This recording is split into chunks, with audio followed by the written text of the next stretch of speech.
جو turning point آیا اس علاقے کی تقدیر کے اندر وہ 1968 میں آیا۔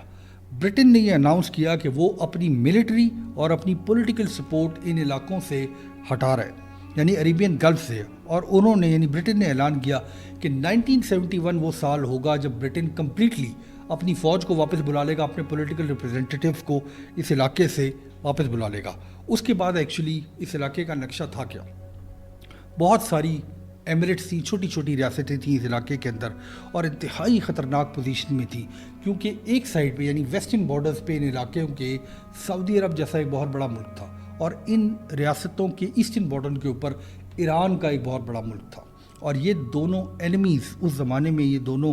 دشمن تھے ان علاقوں کے، اور اس مسئلے کے اندر چھوٹی چھوٹی ریاستوں کا ہونا انتہائی زیادہ خطرناک تھا، اسپیشلی جب برٹن جو ہے وہ اپنا ہاتھ ان ریاستوں کے اوپر سے اٹھانے لگا تھا۔ شیخ زید ان پہلے لوگوں میں سے جنہوں نے اس خطرے کو پہلے ہی بھانپ لیا تھا۔ ان کا یہ خیال تھا کہ 1971 میں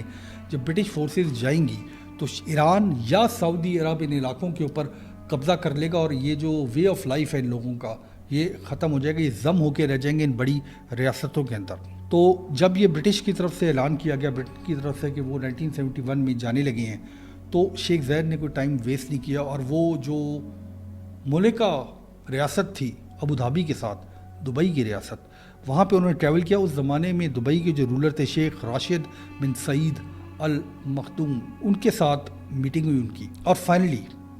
18 فروری 1968 پہ یہ جو بارڈر کا علاقہ تھا جہاں سے آج شیخ زید روڈ گزرتا ہے، جو روڈ ابوظہبی اور دبئی کو جوڑتا ہے، جہاں پہ یہ بارڈر ہے، وہاں پہ ایک ٹینٹ لگایا گیا، اور یہ جو دو بڑے لیڈر تھے یعنی شیخ زید بن سلطان ال نہیان اور شیخ راشد بن سعید المختوم آف دبئی،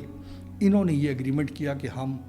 ابوظہبی اور دبئی کو جوڑ کے ایک ریاست بنا لیتے ہیں۔ اور انہوں نے جو امپورٹنٹ اعلان کیا وہ یہ کیا کہ اس زمانے میں جو ٹوریشل اسٹیٹس تھیں ان کو بھی آفر کی گئی کہ آپ ہمارے ساتھ جڑ کے ایک ایسا ملک بنا لیں۔ اس زمانے میں جو آفر کی گئی وہ فجیرہ، شارجہ، عجمان، راس الخیمہ، ام القویم، قطر اور بحرین کو کی، یعنی اس زمانے میں یہ خیال تھا کہ ان تمام چھوٹی چھوٹی ریاستوں کو مل کے ایک ملک بنا دیا جائے۔ اور ہر پرابلم یہ تھا کہ ہر ریاست کے اپنے امیر تھے،